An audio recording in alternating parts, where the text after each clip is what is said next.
Vous êtes bien sûr Sika TV, c'est l'heure du journal de l'économie. On y va tout de suite avec les principaux titres à développer tout au long de cette édition. À tout de suite. Le Mali veut émettre des obligations assimilables sur le marché régional. L'opération porte sur un montant de 15 milliards de francs CFA.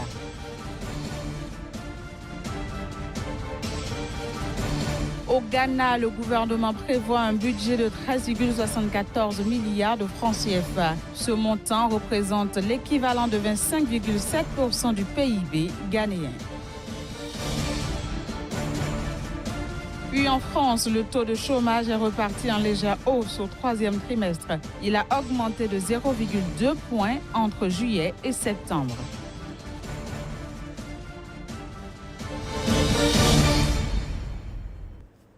Je le disais en titre, le Mali lancera sur le marché de l'Union économique monétaire ouest africain UEMOA une émission d'obligations assimilables du Trésor par adjudication.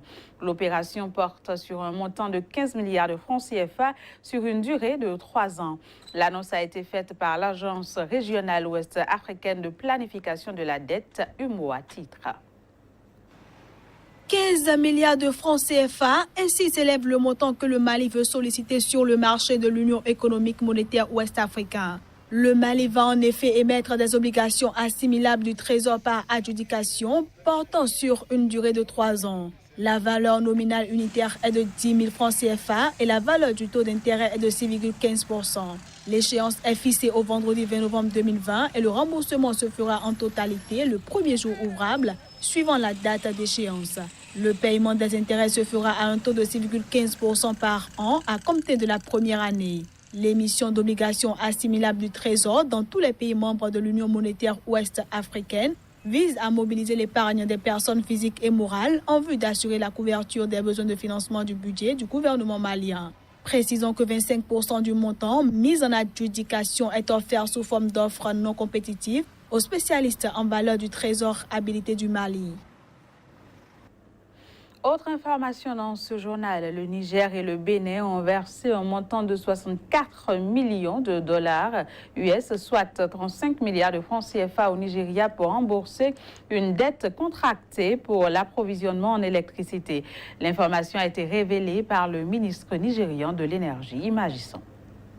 Le Bénin et le Niger ont communément versé 64 millions de dollars US, soit 35 milliards de francs CFA au Nigeria, au titre d'une dette contractée pour l'approvisionnement en électricité. Déjà au mois de mai, les deux pays qui bénéficient de l'énergie électrique du Nigeria avaient versé environ 159 millions de dollars au Nigeria Bulk Electricity Trader. Le Nigeria est sujet à une grave crise énergétique qui porte un coup à son économie. Selon le Bureau nigérian des statistiques, le pays a généré environ 3,7 gigawatts face à une demande de 15 gigawatts au premier trimestre 2017. Notons que le Niger dépend de 60% de l'électricité de son voisin. Et en face aux suspicions d'une possible suspension de la fourniture de l'électricité en 2018 par le Nigeria, la ministre nigérienne de tutelle Amina Moumouni a rassuré qu'aucune suspension n'est prévue et que l'accord de fourniture signé entre le Niger et le Nigeria est toujours en vigueur.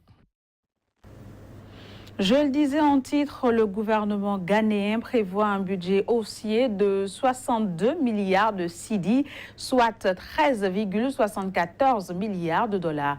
C'est ce qui ressort de la présentation de la loi des finances ce mercredi. Notons que ce montant représente l'équivalent de 25,7% du PIB, entendez produit intérieur brut du Ghana. Voici les détails.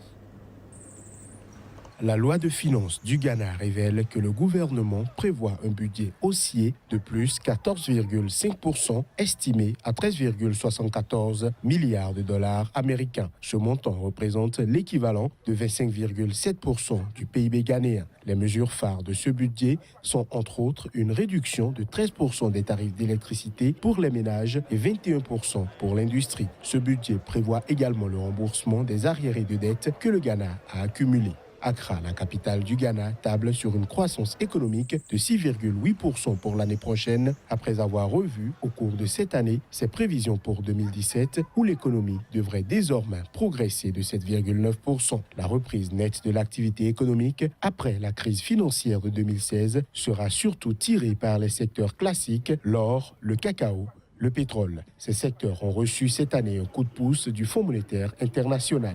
Le gouvernement ghanéen a pour ambition à cet effet de réduire son déficit à 4,5% en 2018. L'inflation, quant à elle, devrait descendre sous la barre des 8,9% en 2018, après ses niveaux records en 2016, où elle franchissait la barre des 20%. Ce journal se poursuit hors de l'Afrique, direction la France, où le taux de chômage est reparti en légère hausse au troisième trimestre. Il augmente ainsi de 0,2 points entre juillet et septembre pour s'établir à 9,4% de la population active en métropole et à 9,7% en outre-mer. Ces chiffres provisoires ont été publiés par l'Institut national de la statistique ce jeudi. Il faut dire que sur un an, le taux mesuré selon les normes du Bureau international du travail BIT enregistre un recul de 0,3 points. Sur le troisième trimestre, l'Institut a comptabilisé en moyenne 2,71 millions de chômeurs et 2,88 millions dans toute la France. La suite de cette édition, ce sera la page invitée. C'est juste après ce jingle. À tout de suite.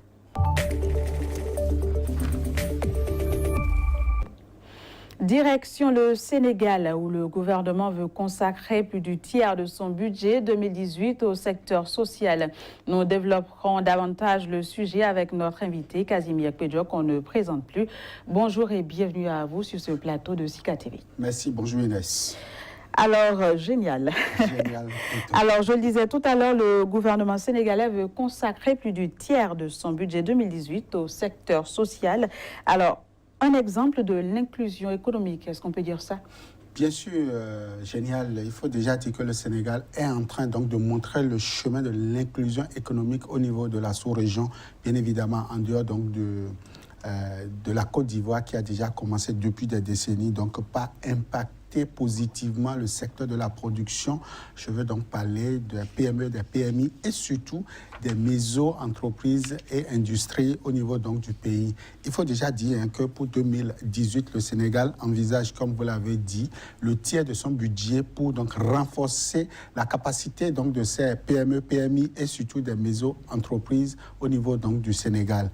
Et il faut dire qu'au total, environ 1161 milliards de francs CFA seront donc directement injectés au niveau donc de cette couche de production économique pour pouvoir renforcer donc la capacité de production et qui plus tard attendent donc des dividendes en termes donc de résultats au niveau donc des recettes pour pouvoir accroître davantage le développement non seulement macroéconomique, mais désormais le développement à la base. Le Sénégal s'engage donc à offrir un mieux-être à son économie tout en passant par la population. Alors, quelles sont les grandes lignes de cette ligne budgétaire-là? Le Sénégal a prévu dans les détails 40 milliards de francs CFA au niveau donc de la bourse de sécurité familiale. Donc 40 milliards de francs CFA iront directement au niveau donc des ménages pour pouvoir renforcer la capacité de production économique au niveau donc des familles.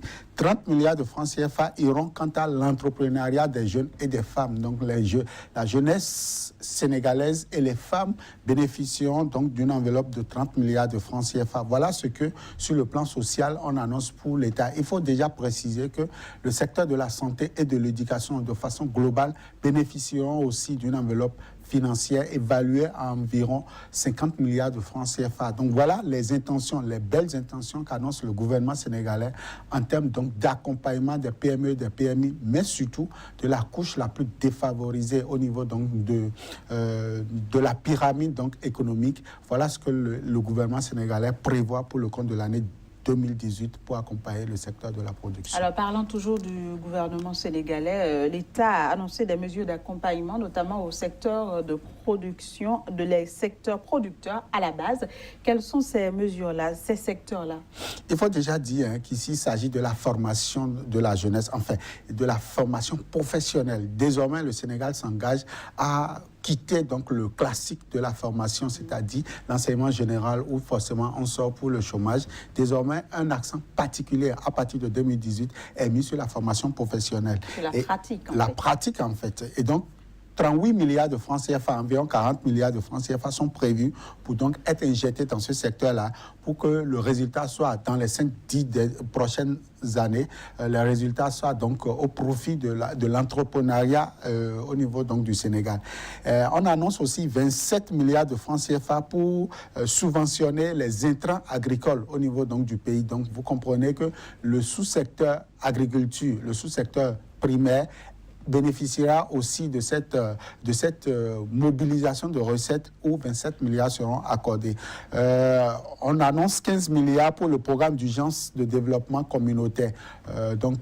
Les différents groupes communautaires à la base bénéficieront donc de 15 milliards et 14,5 milliards pour le domaine agricole, c'est-à-dire les communautés à la base, mais qui sont réunies autour donc, de l'agriculture, pourront également bénéficier d'une enveloppe financière de 14,5 milliards de francs CFA. C'est quand même une initiative qu'il faut encourager ici parce que désormais, le Sénégal a compris la nécessité de quitter le macroéconomique pour désormais descendre au niveau, donc, je l'ai dit tantôt, au niveau de la pyramide donc, économique et financer davantage le secteur de la production pour que véritablement les Sénégalais soient les mieux lotis au niveau de la sous-région qui peut-être pourra impacter davantage la communauté, enfin l'Union économique et monétaire ouest-africaine. Et justement, parlant toujours de ce même sujet, comment est-ce que cet objectif-là sera atteint alors, il faut déjà dire que le Sénégal, c'est un pays désormais émergent, enfin, sur le continent, le Sénégal fait partie des pays émergents avec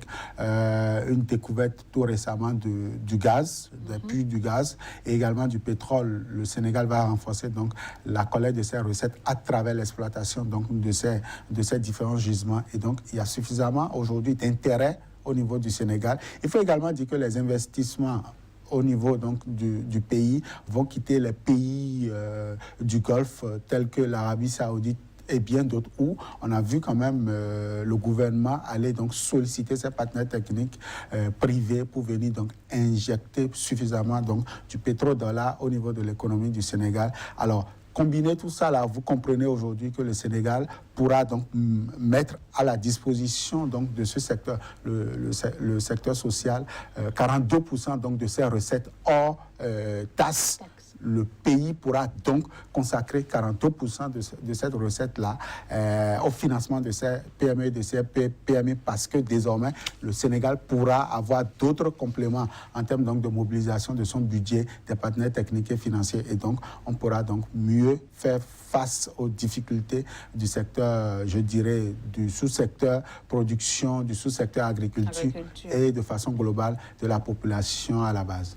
Merci beaucoup, Casimir Pedjo. Merci pour toutes ces précisions par rapport au Sénégal. Je vous revois très bientôt. Toujours avec le même plaisir. Chers amis téléspectateurs, vous l'avez compris, nous sommes à la fin de ce journal. Merci de l'avoir suivi. À très vite. Je t'ai rendu.